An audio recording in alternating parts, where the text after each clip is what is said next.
Bashar al-Assad receives Inter-Parliamentary Union Secretary General Martin Chungong.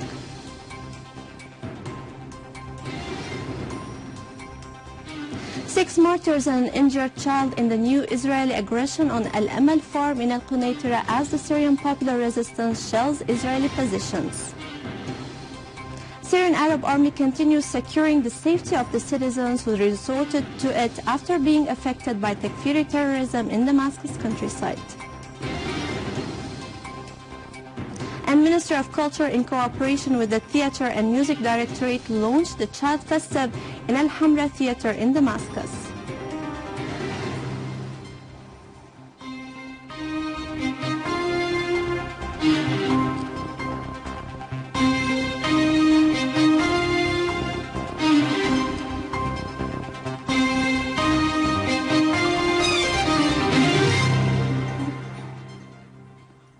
Good afternoon. His Excellency President Bashar al-Assad has received today Inter-Parliamentary Union Secretary General Martin Chungong, who voiced the Union's full support to Syria in combating terrorism, which has become a global challenge. President al-Assad stressed during the meeting that Syria is adherent to find a solution for the crisis via dialogue, adding that it would go on with the national reconciliations witnessed in many parts of the country. Mr. Chungong said that his visit to Syria was very useful as he was become familiarized with the real situation on the ground, adding that he would clarify the reality in Syria through the IPU and back any effort that would contribute in finding a way out of the crisis in Syria via an inter-Syrian dialogue. His Excellency pointed out that the success of dialogue requires persistence in combating terrorism and that serious pressure should be exercised on the countries that are backing and arming terrorists, adding that the IPU and its member states could play an active role in this respect. In a press conference, Mr. Martin Chungong said, "We have come with the backing of the parliamentary community to see how we can help the Syrian people re-establish normalcy in their country, re-establish stability, and of course move forward towards lasting development." So we take back with us the information that we have gathered here.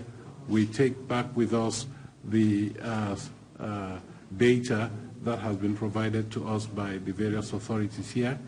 We come away with a stronger commitment to continue to work with the Syrian people to alleviate their suffering, to put an end to their suffering.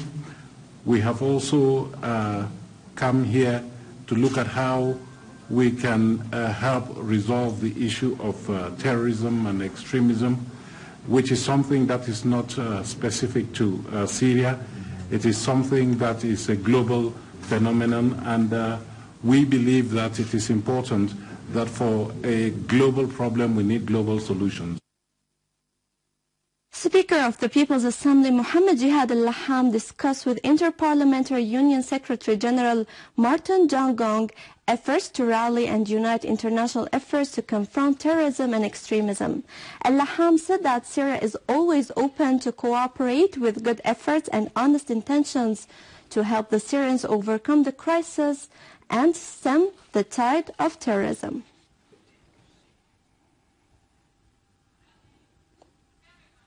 In the same context, Deputy Prime Minister, Foreign and Expatriates Minister Walid al-Muallim met with Chungong. Al-Muallim affirmed that it is absolutely important that the parliamentarians in their positions as representatives of the peoples in the world be familiar with the reality of what is taking place in any part of land where there is a conflict. Syria, he added, is a particular case here where a globally devised conspiracy is targeting its people and civilization. Talks during the meeting also tackled the issue of combating terrorism and the need that international efforts in this regard be unified, as well as the role which the parliamentarians could play in clarifying the dangers of terrorism on regional and international security.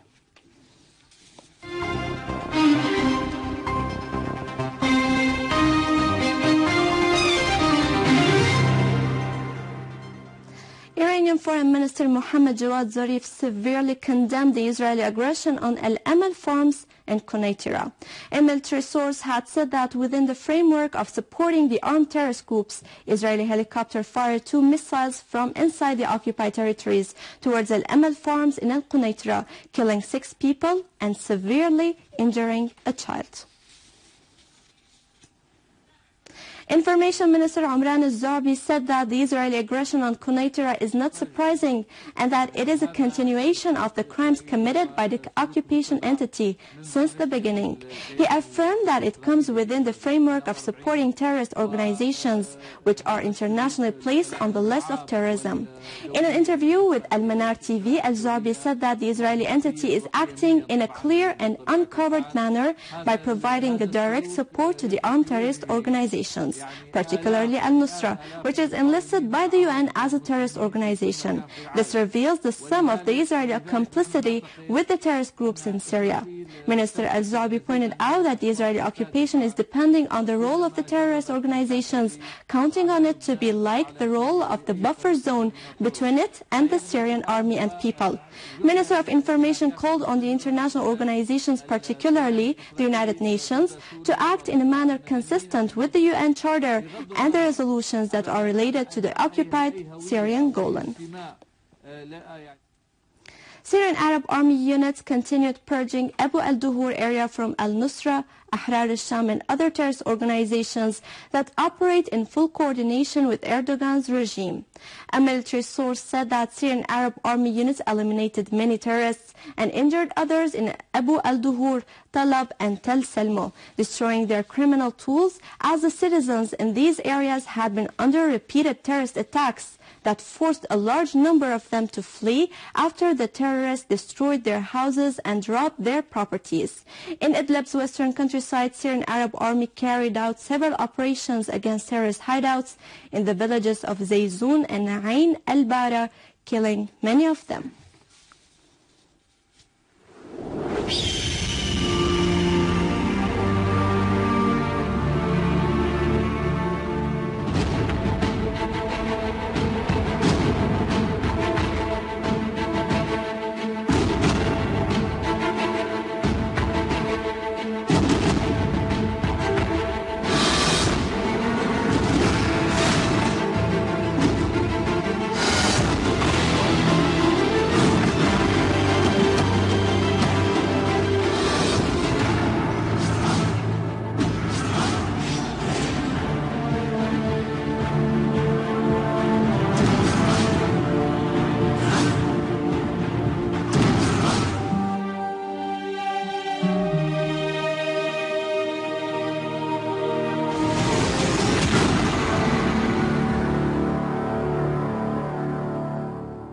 2,112 people were evacuated yesterday from eastern Ghouta, escaping the unspeakable atrocities of terrorist organizations which are operating in the area. Escaping from Douma, Jober and the surrounding areas, the people turned to a military post located near Haush al-Fara. As a military source mentioned, the evacuees were provided with all the urgent requirements for them to be later moved to makeshift housing centers. Nearly 1,049 children and 639 women were among the evacuees, along with over 350 gunmen who turned themselves in to the police. A series of evacuation operations have been carried out by the army recently to rescue people who are trapped in areas taken over by the terrorist organizations. Today's operation came one day after the army secured the safe exit for 1,687 people from various villages and farms of eastern Ghouta, who were taken through Adr al-Balad road and moved into a temporary residential center in Qudsaya suburb in western countryside of Damascus, including a huge number of children and women. The residents of eastern Ghouta have been subject to highly extremist rules imposed by Takfiri organizations. Among those organizations are the so-called Jaish al-Islam and Jaish al-Ummah, which included foreign mercenaries. The people are having their homes stormed by the terrorists and are being robbed, looted, starved, and not least, getting killed. Under the auspices of Mrs. Asma al-Assad, the activities of honoring the winners in the Syrian Scientific Olympics started in Al-Assad House for Culture and Arts. The participants in the finals of the Syrian Scientific Olympics had marched in a carnival procession from the Sheraton Hotel to the Opera House, where the final results will be announced, naming the members of the national team which will represent Syria in the International Scientific Olympics. President of the National Commission of the Syrian Scientific Olympics said that the march sends a message to the world that despite all difficulties, the Syrian youth will continue to seek science. Syria persists in its steadfastness and in encouraging the distinguished science seekers. In turn, participants in the march who came from different governorates carried banners demonstrating their unity, steadfastness and support to the Syrian Arab Army in its fight against terrorism. The finals of the Syrian Scientific Olympics for this year have started yesterday at the Sheraton Hotel in Damascus, with the participation of 381 young men and women from all Syrian governorates to determine the top winners in Syria in math, physics, chemistry, natural science, and informatics.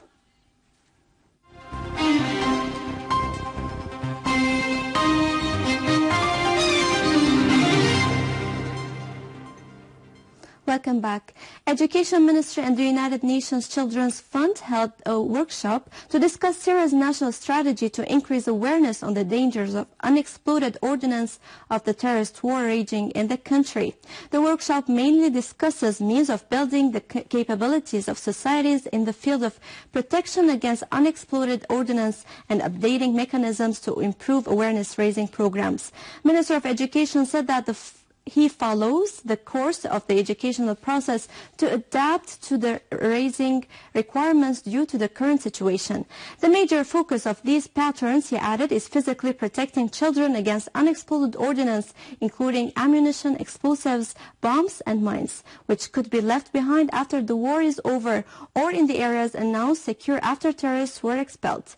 The UNICEF resident representative in Syria said that the children's safety and security have been critically affected due to the crisis in Syria, where terrorist organizations have spread and committed horrible acts of crime in various areas. This matter, she added, requires protecting children and raising their level of awareness of how they can protect themselves against unexpected ordnance. She hailed the great and constant efforts which the Education Ministry has put to the effect of achieving the goal of protecting children in this regard. The Ministry of Culture, the Directorate of Theatre and Music, launched Children's Theatre Festival at al-Hamra Theatre in Damascus. The festival started with an exhibition of children's drawings aiming at developing their imagination. Syria's future was displayed in the drawings, in which the children expressed their feelings toward their homeland. It is worth mentioning that the Children's Theatre starts today, and it would last until January 25th, including plays and activities for children. With this, we conclude our news for today. Thank you for watching. For more details about Syria and the region and to view this bulletin again, you can always visit our website in English, syriaonline.sy. Now to latest business and market news with Syria now, but after a short break.